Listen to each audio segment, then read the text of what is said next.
So pagkapag-ala mo, babae-babae lang mo na magkakasama, ganyan ang ginagawa mo? Opo, nakakulong po yung lalaki. Napakahalaga po nun. Sabi nga, Sir Janjan, ang kailangan dito, malusog yung nanay. Malusog po yung inahin. Yun yung kinatin, eh, no? So, yun, napakagandang bagay nun na i-share sa atin ni Sir Janjan.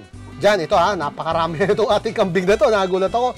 Pare ko, pag ganito bang mga karami na yung kambing natin, ano yung mga more or less na na-encounter mo na problema sa pag-aalaga sa kanila? Nagkakasipon po sila pag yung tag-ulan po. Pare, pag nagkasipon, paano na ginagawa natin?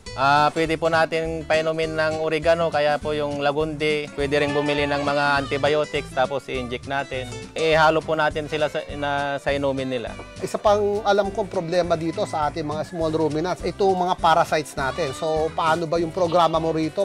Para maiwasan po natin ang bulate, dapat magpastol po tayo. Dapat yung damo po bilad na po sa araw. Huwag po tayong maglabas pag basa pa yung damo. Saka mag-deworm po tayo. Pag pinapastol yung kambing, kailangan niyang ma-deworm ng every 45 days.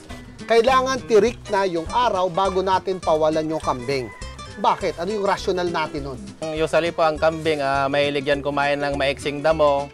Pag hindi pa po narawan yung mga mabababang damo, nandun po yung mga bulate, makakain po nila yon. How would you advise? Meron bang pagkain na mas maganda ipakain mo sa umaga? Meron bang pagkain na mas maganda ipakain mo sa gabi? Pang merienda po nila yung mangga, saka mga bunga ng akasya. Pang merienda sa umaga, hindi mo na i-recommend yun? Hindi po, damo po ang una naming pinapakain. Paano ba ang sistema natin ng painom dito sa ating mga kambing? Pag pinapagala po yung kambing, kailangan po yung inumin nila may molasses para may extra energy po sila, malakas po sila sa galaan. Ano mas mahirap alagaan ng kambing? Pag tag-ulan o pag tag-araw ba? Mas mahirap po pag tag-ulan. Malamig po kasi yung panahon. Alam natin yung mga kambing po, mahina po sila sa lamig. Pag tag-ulan po, gumagawa po kami ng silage para po ipakain sa kanila kung hindi namin sila may pastol. Ibig mo sabihin, nag-iipon ka ng pagkain? Opo, para po sa tag-ulan. So paano yung ginagawa mong sistema ng silage mo? Pag marami po yung damo, pwede po tayong kumuha para tadtarin. O pag may chopper naman tayo, saka po natin siksiking mabuti sa 1 gram. Binuburo mo, ano? Opo, binuburo. Umabot po siya ng taon bago hindi po siya nasisira. Siyempre, yung pinaka-importante, kumikita ba tayo rito na maayos? Maraming paraan po ang para kumita po sa kambing. Isa na po dyan yung meat, saka po yung mga kasamaan po natin na kailangan ng pang-upgrades na mga back. Dito na po sila kumukuha. So ito, halimbawa, yung for meat mo, no? Magkano ba ang nagiging bentahan natin dito? 150 po ang 1 kilo niyan na live weight. Dapat po above 25 kilos na po sila. So pare ko, ito, more or less, mga ilang taon mo na bang ginagawa itong pagkakambing na to? 7 taon na po na nagkakambing po tayo. 7 years ka na nagkakambing, bukod siyempre doon sa iyong pagsasakahan. Pare, paano bang nakatulong to, siyempre, sa kabuhayan natin itong ating pag-aalaga ng kambing? Malaki po ang naitulong ng mga kambing natin. Pag kailangan po natin ng mga pambili ng mga abono, dahil po sa kambing, hindi na po tayo nakikipastol sa mga may nabili na po mga sariling taniman ng mga damo. So dito po kasi, si Sir Janjan, meron din siyang sakahan.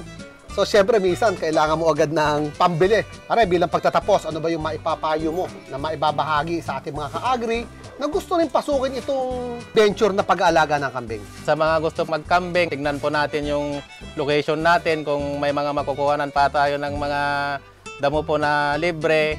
Yung mga kambing po na bibilin natin, magsimula po tayo sa native lang or mga F1. Sa mga gusto pong magsimula, mag-isip-isip muna, huwag po tayong magmadali. Mag-umpisa po tayo sa mababa muna bago po tayo umakyat. Yung ating mga ka-agri dyan na gusto namang makabahagi nitong yung mga alagaing kambing, paano ka ba nila makokontak? Pwede po kayong mamasyal dito po sa Villasis para mabigyan ko po kayo ng konting idea. Pwede nyo rin po akong kontakin sa number ko, 0998-855-7211. Sana po mga ka-agri, marami tayong natutunan sa ating mga binahaging kaalaman tungkol po sa pag-aalaga ng kambing. At nagpapasalamat po ako kay Sir Janjan Estolas sa kanyang pagbahagi ng kanyang kaalaman dito sa kanyang pinasok na venture na alagaing mga kambing. Sa mga susunod po natin mga episodes, marami po tayong pag-uusapan tungkol pa rin siyempre sa agrikultura at sangkahayupan. Dito lamang po yan sa Agrihan Tayo. Muli po, Charlie Cruz ng Cadiz Gin Farm, kasama pa rin si Sir Janjan Estolas para sa Agri TV. Hayop ang galing!